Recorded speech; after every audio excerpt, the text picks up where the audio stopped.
Hello, hello, and welcome to episode 209 of the Compassion and Cucumbers podcast. I'm Christine. And I'm Sam. Here's what's coming up in today's show. In this week's Why Files, we'll tell you why many are upset by what a teacher fed to a pet snake in her classroom. In our Noteworthy segment, the drama surrounding the recent sale of Miyokos Creamery continues. We'll tell you what we know so far. And in our main topic, many vegans are responding to a Reddit post, and the original poster claimed that they were paid by the meat industry to troll vegan social media groups. But before we get into all of that, we hope that if you're listening in the U.S. that you had a good holiday last week. Yeah, we had to postpone ours because of snowstorms that were predicted. Well, predicted and never materialized. Not as bad as it was supposed to be. No. So we had a mini Thanksgiving on our own on Thursday and then celebrated with family on Saturday. Yeah, plenty of really good vegan food was had. Indeed.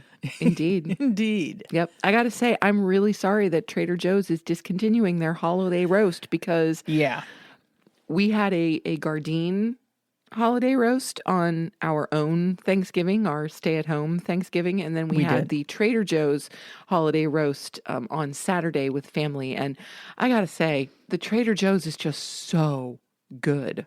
It's much more flavorful. It really is. It's a shame that they discontinued it. Yeah. I mean, and nothing against the Gardein. I like it. Perfectly respectable.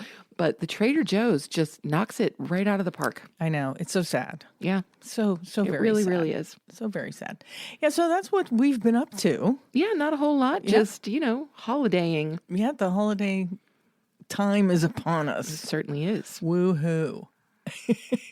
Well, now, don't sound No, I didn't mean to sound, like I wasn't thrilled about the holiday season being upon us. There are parts of the holiday season that I do enjoy. So, well, of course, I'm glad that there are parts of the holiday season that you enjoy, and I hope that we get to them soon. Yeah, we will. Okay, we will. But we got a lot to talk about, so let's jump into this episode. Let's do it. Let's see what's going on in this week's Why Files.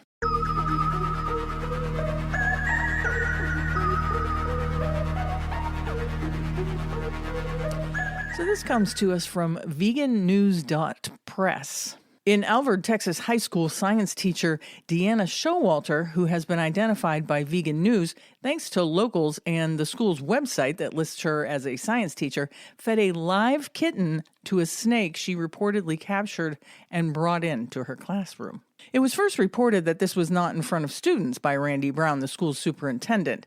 But students have said online, and a girl who told her mother that reported the incident has said it was done in front of students during class. They anonymously told the Fort Worth Star-Telegram that her daughter texted her on September 3rd asking if she could take the kittens home.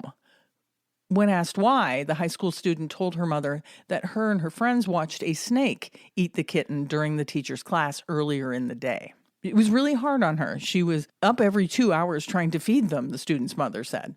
A couple of days later, the teacher is saying thanks to whoever turned me in and trying to justify it. This is in conflict with the superintendent's statement that this occurred before class and that students weren't present and were only told about the incident. Alvord ISD Superintendent Randy Brown said district officials received a report on September 3rd from a parent who heard that a teacher fed a kitten to a snake in front of students. The district's police department and administrators investigated the report and confirmed that allegations being shared online were not accurate.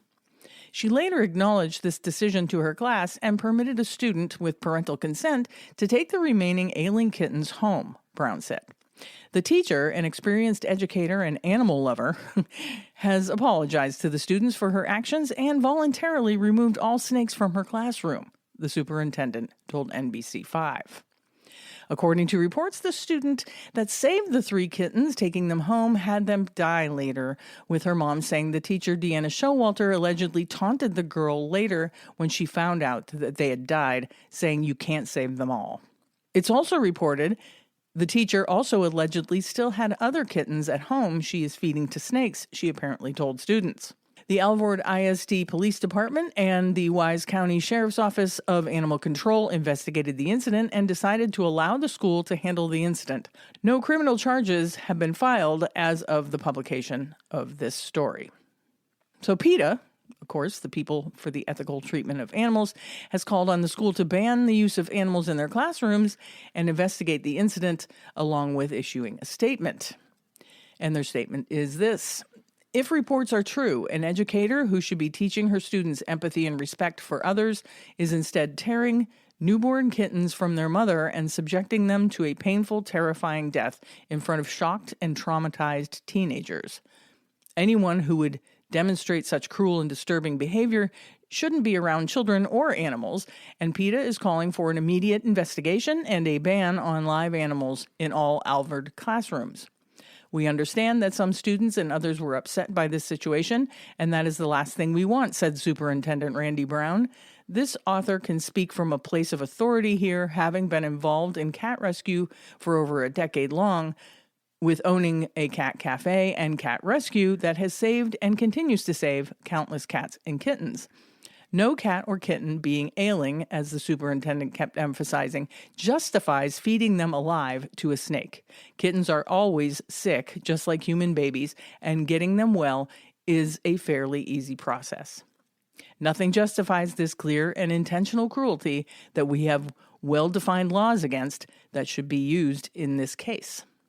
On top of that, no school educator should be feeding kittens to snakes at all, but certainly not in front of young minds. This behavior is sociopathic in nature, and Deanna Showalter clearly wanted an audience for it if the alleged accusations are true. We are asking that you contact the following authorities to hold Deanna Showalter accountable. And then they list several authorities in the area that they would want people to contact, I suppose, if they see this continuing. Yes. Yeah, so this brings up a couple of things for me. Yeah. Okay. Yes, it is horrific that this took place.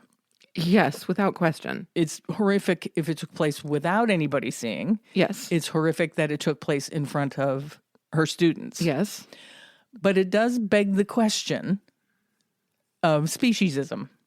Yes. Because that it was kittens being fed to this snake. That's what's making people very, very, very upset by this situation. Yeah, I agree. Yeah. Definitely. And if it had been mice. If it had been mice. Or rats. Or rats. Or frogs. Or frogs. Or many of the other several small animals that are fed to snakes in captivity. Mm-hmm. And that snakes would eat in the wild. People don't seem to be as upset.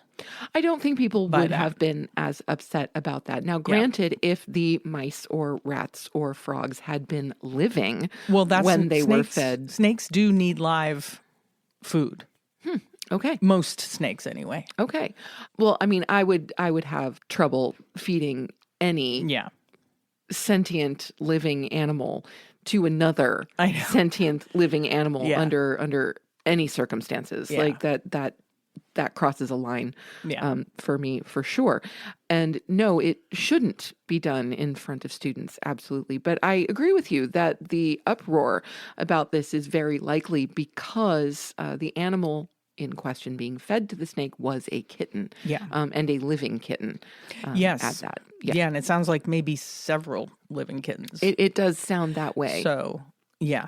And it also begs the question for me, I don't know about you, when you were in school, were there live animals in any of your classrooms? I don't recall there being live animals in the classroom. I do recall in, 10th grade biology, we did dissections. Dissections, yes. I remember dissecting a fetal pig. Oh, God. I remember dissecting a baby shark. Oh, God. Certainly a frog. Yeah, it's pretty, it was brutal. Certainly an earthworm. So, I definitely remember those experiences. Yeah. And I don't believe that many school districts have continued that practice. I'm not sure if they do continue. I'm not sure about that. So, but I don't remember there being live animals. Yeah, not in high school. And this sounds like these were high school students. At most. In grade school, I do remember some classrooms having gerbils or mice or maybe even guinea pigs in terrariums in some of the classrooms. And it would be like that classroom pet. And there were even some cases where students would take home that animal over weekends, right, to care for them, to learn to care for them. Yeah. And I don't know how, I don't know. I have mixed feelings about that. I personally don't think that live animals should be used in those contexts. Yeah. I understand that in some cases that the point of the exercise might be to teach young people responsibility and empathy and care for another living creature. Yeah. And I think that's all to the good. But at the same time, it can be argued that that is to a certain degree exploitation. Yeah, a little bit. Because any animal is going to be best served by a consistent living situation, right, not by their environment being changed. Yeah, and loud, constantly, exactly, loud, and fluorescent lighting, and right, not ideal situation. No, not for at all. Most of those small animals to be in. And I do, like Sam said, I do agree that the idea behind it, teaching kids empathy towards other creatures, and teaching them how to care for, if they have companion animals at home, how to accept some of the responsibility for them at home and stuff. So, I sincerely hope that the school in question will, investigate this situation to find out exactly what happened. Yeah. And also will consider banning the use of animals in their classrooms. Yeah, I think that would be the easiest way for them to at least address the problem. Yes. Would be to, draft some guidelines saying that no animals in the classroom. Right. Nothing can change the unfortunate situation that has already occurred. Yeah. But at the very least, they can ensure that it won't happen again. Yeah. It does seem like that teacher has some problems. I don't think it's fair to say that. I actually think that the author goes too far by saying that it's sociopathic in nature and that she wanted an audience. I don't think we have enough information. Yeah, those are huge assumptions. We don't have enough context to make those kinds of statements. So I really do think that the author was in the wrong in saying that. Should this be investigated? Should more, information be gleaned about the situation? Absolutely. 100%. But, those particular statements, I think, are inflammatory and are emotionally driven. They are not logically driven. Yeah, I agree. So I don't think it fair to lay those accusations at this teacher's feet without knowing the entire story. Yeah. She did seem a little uncaring when the student that took the other kittens home and the kittens died, where she, said to her glibly, "You can't save them all." But we don't know that she said that. It said that she said that, but it's hearsay. It is hearsay. That's right. So, I think some of those things that are intended to impugn the teacher's character, I think need to be taken with a grain of salt. Sure. Until actual facts are put forward. Yeah. So, but it doesn't look like there's going to be any disciplinary action at this point in time anyway. Well, we shall see. We'll have to keep an eye out. Yeah. Let's mosey on over to our Noteworthy segment, shall we? Let's. So the Miyokos Creamery drama continues. Yeah, it's just been a situation. Yes. The drama involves Melt Organics owner, Scott Fisher, who has acquired Miyokos Creamery and had a public text message exchange with Miyoko Schinner. Yeah. After Schinner launched a campaign to buy back her company, which ultimately failed, she shared screenshots of a text conversation with Fisher, who called her cagey and a failed business person. Fisher later apologized on LinkedIn, acknowledging the texts were unprofessional, but the incident sparked backlash and condemnation from many, including public figures and consumers, for what was seen as a sexist and demeaning tone. So there was a failed buyback attempt on behalf of Miyoko Schinner. She attempted to buy back the company she founded using a GoFundMe campaign that raised over $100,000.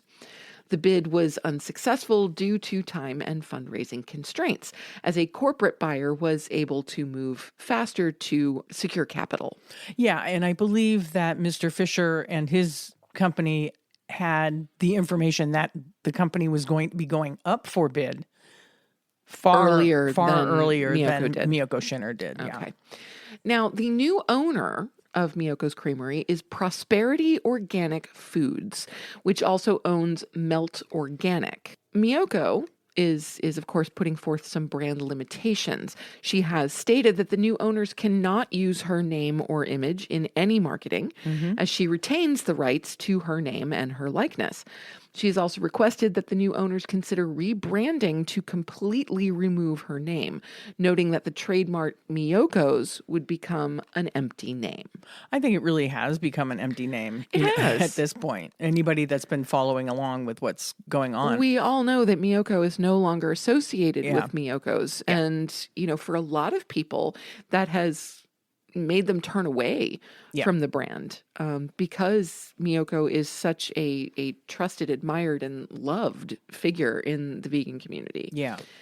So the text messages are interesting. I actually saw this happen in real time because... You did? Yeah, because I follow Miyoko on Instagram, and I just happened to be scrolling through Instagram when she posted it. Oh, wow. And she posted screenshots of these texts that he was sending her. Interesting. Yeah. So after Shinner's bid for the company, Fisher sent her text messages calling her cagey, a failed business person, and stating that she doesn't belong with our team. He expressed frustration that he was not given a heads up about her bid. He was mad that she was placing a bid. That's what it boils down to. Yeah, because he knows that she's got brand loyalty. Oh, absolutely. And he knew that if she had enough backing, which she obviously didn't. Yeah. Because she wasn't the chosen bid. That if she had enough backing, she would definitely be the person that they would choose. Oh, for sure. I mean, that's what I think. I'm just assuming that's what the motivation behind him calling her. The text actually said, "Well, you're a cagey one, aren't you?" When he found out that she was putting a bid in. Oh, yeah. I think your analysis is a reasonable one. Yeah. So Miyoko shared the screenshots publicly, describing the incident as a demeaning experience with a man who was a competitor. And she contrasted that with supportive male figures that she has worked with in the past. Yeah. The texts led to public outcry. They did. With many calling out the messages as unprofessional and misogynistic. Several people stated they would no longer purchase Melt organic products in response to the way Fisher treated Shinner. And I agree completely with that. I don't think, have ever bought Melt organic products. No, and I haven't heard any good things about their products, to be honest with you. Okay, well, then, we will certainly put them on our list of products that we do not purchase. Yeah, we don't support. In future, that's right. Fisher later posted a public apology on LinkedIn, calling his texts unprofessional and explaining that they were sent in the heat of the moment. Yeah. Yeah. Dumb. Really, really.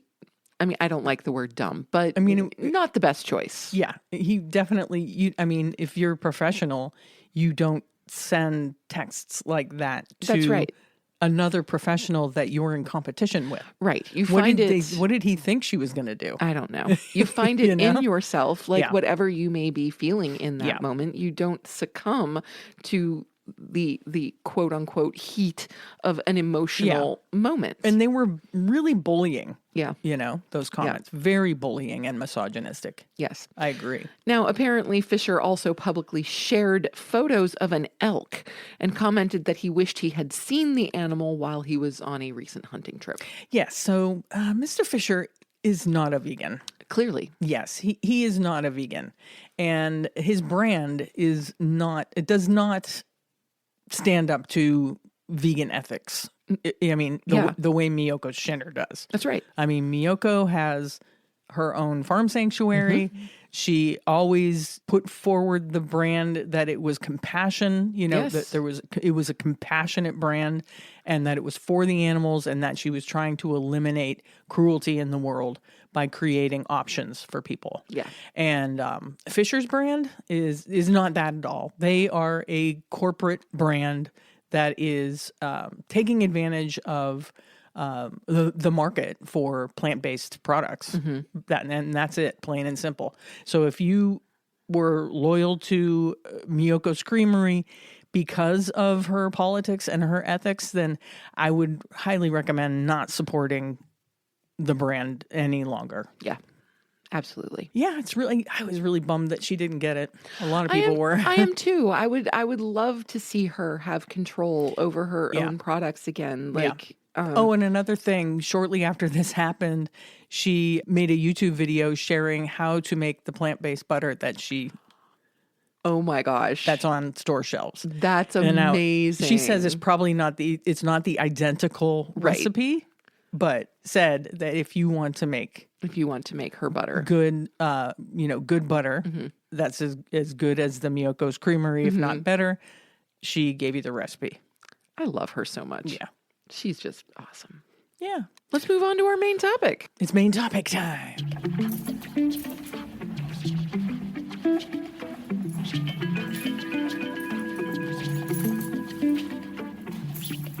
So is the meat industry paying people to troll vegan social media? I certainly wouldn't doubt it. I wouldn't either. Yes. Actually, I'm pretty certain that this happens. But the question that we're asking today comes from a Reddit post. The name of the author has been deleted, but I'm going to go ahead and read the post that says, it starts by saying, "I was paid to discredit veganism online. AMA." That's an Ask Me Anything post. Yes. So, for a year, I worked for a meat industry trade group. I won't say which one, but they are US based. My job was to go on sites like this and discredit veganism. We'd make multiple accounts and pretend to be vegans who had bad health outcomes. Or we'd pretend to be vegans and we'd push the vegan subs to be more extreme and therefore easier to discredit. It was pretty gross. I knew it. I did it anyway. The pay wasn't worth it. I signed an NDA as well, so I will only be able to answer questions in general terms. But I do warn you, don't believe that everyone is who they say they are online. No truer words have been spoken. Seriously. This article, which is linked, gives insight into how it works, but I'm not saying I worked for this group. We'll link to this so that you can take a look at the article for yourself. Good. The recent reveal of many MAGA accounts on X being run by foreign agencies made me decide to do this. Edit. I already answered the "how do I get this job" question and the "why should we believe you" question several times. So just look for those questions if that's what you're wondering. The name of this poster was only recently deleted. I'm assuming because of the amount of attention that this post is getting by vegans all over the place. Mm-hmm. A lot of vegan influencers are talking about it. And the people in the comment section have some pretty interesting questions. The first person commented, "By discrediting vegans, did you only pretend to be a vegan and have health issues? Or did you also make pro-meat accounts and discredit vegan arguments openly on X or Reddit? How many accounts out there do you think exist to discredit or shift public perception?" And you will see a lot of, how many times do you see that online? I was vegan for 5 years and I got deathly ill and now I'm on a carnivore diet and look at me now. Yeah. Or they're posting pictures of them looking sickly and blaming it on veganism and then, posting another picture saying, "This is what I look like now that I've gone back to eating meat and mostly meat." So it does make you wonder if a lot of those accounts aren't being paid by the meat industry, right? Yes. I mean, I have read a couple of articles that actually state very clearly that this is something that large corporations, not just the meat industry, the dairy industry does it. Oh, yeah. Big pharma does it. All of those large things. industry. Yeah, every large industry. Yeah. Especially those that are interlinked. Yeah. And if you want to think about, meat, dairy, tobacco, big pharma, et cetera, Yeah. they are intimately interlinked in more ways than you might ever imagine. Yeah. That they do send people into these kinds of groups, into Reddit subgroups or Facebook groups or things like that to stir up trouble. Just thinking like a corporate evil axis of corporations, why wouldn't they? Yeah. They'd be dumb not to because it's available to them. And this has been happening in politics for a number of years. So why wouldn't corporations, pick up the baton and do the same thing? Sure. Absolutely. I think the author makes one incredibly universal point is do not believe that everyone is who they say they are online. Right. Because there are far too many ways to be other than you are. It's incredibly simple. You don't know who you're talking to on the internet. Activist Natalie Fulton, and I don't know if you're familiar with activist Natalie Fulton, but she is... she puts together some really amazing videos, and she has a very small following on YouTube. And all of the proceeds of any of the work that she does go to the advocacy group that she belongs to. I'll link to it in the show notes. But she did a reaction video to this and actually reached out to the Redditor, whose name is actually, Reddit name is Annual Ad 582, because this person has deleted multiple posts and redacted their name from this particular post and several others. Sure. And she's of the opinion that this person might not be being 100% truthful, that they're doing this, that they were paid to do this, but that maybe they're just trying to bring attention to the fact that this does happen. It's happening. Yeah, that's interesting. Okay, so I played Natalie Fulton's video for Sam, and I just want to make a correction. The organization that Natalie works with is Pro Animal Future. And like I said, we will put a link to both the video and Pro Animal Future in the show notes of this episode if you want to take a look at those. So what did you think of her take on it? Well, I thought her take was really, really interesting, but I think that there are many different ways that this could play out. Yeah.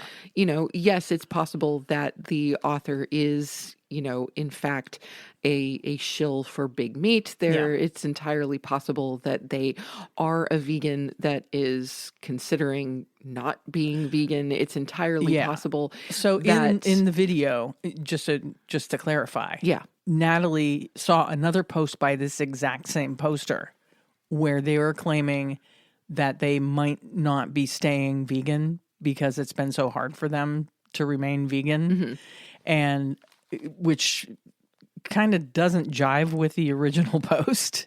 No. And so she engaged them in a private back and forth. Right. And there were some huge inconsistencies in their story. I mean, and that could mean any number of things. Yeah. It could be that there's a single account that multiple people are posting on. That was my first thought when there were some things that the original poster knew about, that the second person that she was going back and forth with claimed not to know.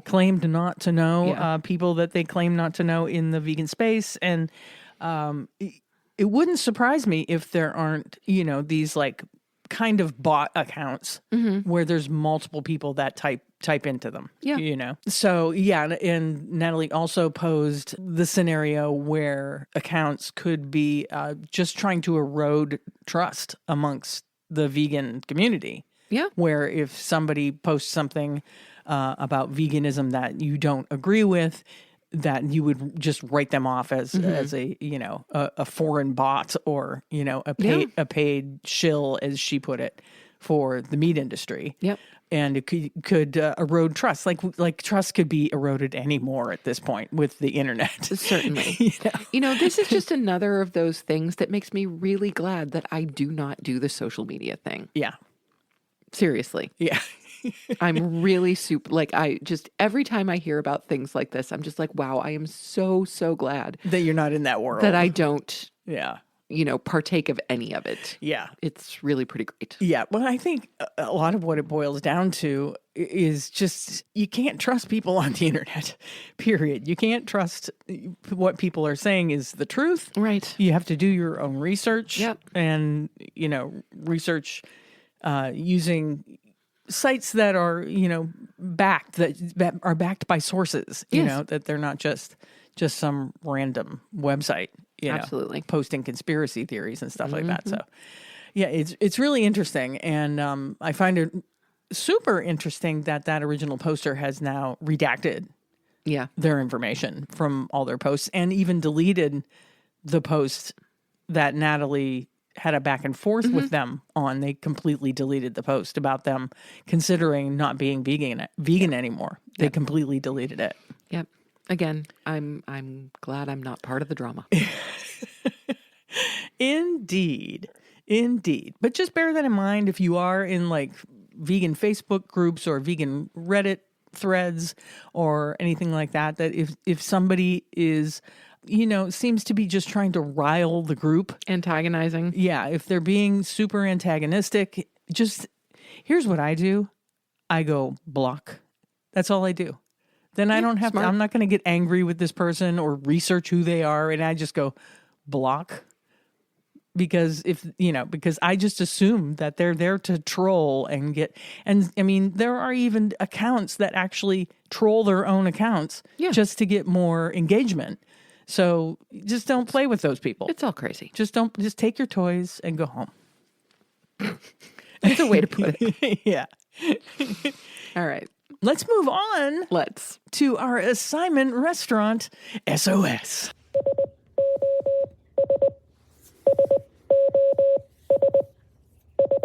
I'm super excited about this one. Are you? I am, because this place is actually in my old stomping grounds of Western Massachusetts. I know. We're talking about Pulse Cafe, which is located at 270 Russell Street in Hadley, Massachusetts. Yeah. Yeah, this did not exist when I lived in the Northampton, Hadley, Amherst area. Yeah. But it sure does now, and that makes me super excited. Well, listener Emily A. recommended that we shout Pulse Cafe out because she heard you talking about Northampton and said, if you're ever back in that area, this is one of the places you should check out. Well, thank you for that, Emily A. So apparently Pulse Cafe is a really cute place with fireplaces and a calming atmosphere. Yeah. I'm there. That sounds fantastic. Yeah. We should look at their menu. Of course we should. Because that's the best part. Do we want to do the weekday menu or the Sunday brunch menu? Let's do the weekday menu. But yes, they have a Sunday brunch also. Does look like they are a fully plant-based place. 100% plant-based comfort food. Oh, love it. Vegans must need a lot of comfort since so many vegan restaurants like specialize in comfort food. Do we need a lot of comforting? Well, I don't know, but everybody does, I guess. We do like comfort food. There's no question about that. I know I do. So we start off with some of their small plates. So they've got roasted Yukon or sweet potato. They've got an avocado toast, a hummus platter, which is, of course, served with some raw veggies, and wood-fired garlic knots. Ooh. That sounds good. That does sound good. Sounds very good. They also have a pretty extensive selection of burgers and wraps. And with your burgers and wraps, you get a choice of patty, either their house-made black bean patty or Beyond or Impossible. Yeah, I love it when places have their own house-made patty. And then to have both a choice between Beyond and Impossible is awesome because we think Impossible is the way to go. Yes. But some other people like the Beyond Burger better. They certainly do. So that's cool that they have the choice. You also get a choice of sides. You can get roasted Yukon potatoes, roasted sweet potatoes, or chips and greens. Nice. And you can add things on, like you can ask for a gluten-free bun, avocado, which essential. And of course, you can add a side salad. Yeah. But all kinds of beautiful burgers. Like, for example, there's the All-American burger, which is your patty of choice with cheese, red onion, lettuce, tomato, Thousand Island sauce on an artisan bun, and a side of pickle. Classic. Yeah. Absolutely. But they've also got a chimichurri burger. Yeah, that sounds good. And a Tex-Mex burger. And actually, I'm thinking that might be the way I would go. Tex-Mex? Yeah, just because there's guacamole. Oh, yeah. And caramelized onion. Yeah. And pico. Yeah. And tortilla strips. Tortilla strips. On the burger. A crunchy like that factor. Textural contrast would probably be really amazing. Oh, yeah. Yeah. They've also got bowls going on. They've got wood-fired pizza. They've got salads, calzones, all kinds of beverages. Oh, my gosh. An this extensive is wonderful. smoothies list. Yes. Which is cool. Is very cool. Yeah. Yeah. So this just looks awesome. And, the next time we are passing through the Northampton Amherst area, we will be absolutely certain to stop at Pulse Cafe. Yeah, and they have gluten-free options, they have soy-free options, and they have nut-free options. So they have a little bit of something for everybody. Yeah. Awesome. So if you are ever in the Hadley, Massachusetts area, be sure to check out Pulse Cafe at 270 Russell Street. And if you've recently been to Pulse, please send us an email with pictures of your meal and let us know what you got there and what you thought of it. And we'll enter you in to win a gift card to get a meal at Pulse Cafe. It's time now for our favorite portion of the show. Must be listener shout out time. It's listener shout out. Just want to give a shout out to all my fans watching. I love you guys. I love you. This week's shout out goes to Miyokos Zuganellis. Marcos is a new YouTube subscriber. Yeah, thanks for subscribing, Marcos. And please send us your t-shirt size and address so we can send you a Compassion and Cucumbers swag bag. You can text us by using the link in our show notes. You can email us at compassionandcucumbers@gmail.com or simply DM us on Instagram or Facebook. Now, we're gearing up for our end of the year listener shout out giveaway. Yeah, this is exciting. It really is. And this year, the lucky listener who is drawn in the shout out giveaway will receive a 2-pound bucket of nooch. That's right, people. A 2-pound bucket of nooch. And I got this 2-pound bucket of nooch, and when Sam saw it, she's like, that is a lot of nooch. So if you want a listener shout out and you want to toss your hat in the ring for the drawing for the 2-pound bucket of nooch, be sure to text, email, or DM us. Let us know what you think of the show and let us know a little bit about yourself. Yeah, please do, because what are we going to do with 2 pounds of nooch? Because that is a lot of nooch. I really want to give that bucket of nooch to somebody. So yeah, please write in if you haven't been shouted out. Indeed. I guess it's time to wrap this thing up. But before we go, don't forget to subscribe to the show and leave us a review on your favorite podcast app. And subscribe to our YouTube like Marcos. Also, be sure to like and follow us on Facebook and Instagram for updates about the show, pictures of the vegan food we find or make, and all kinds of other stuff. And if you want to get news about upcoming episodes, you can do that by subscribing to our weekly newsletter at our website, which is compassionandcucumbers.com.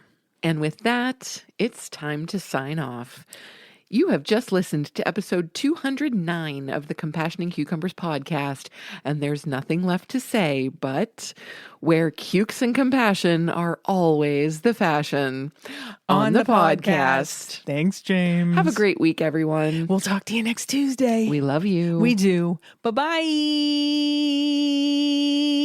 The end.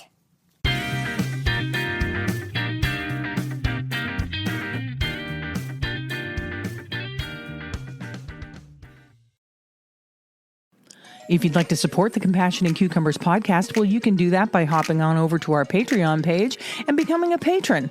We have all the recipes from our vegan kitchen series up there, and we'll be adding some patron-only episodes in the near future. So thank you for supporting us at whatever level that you choose, and thank you again for listening to Compassion and Cucumbers podcast.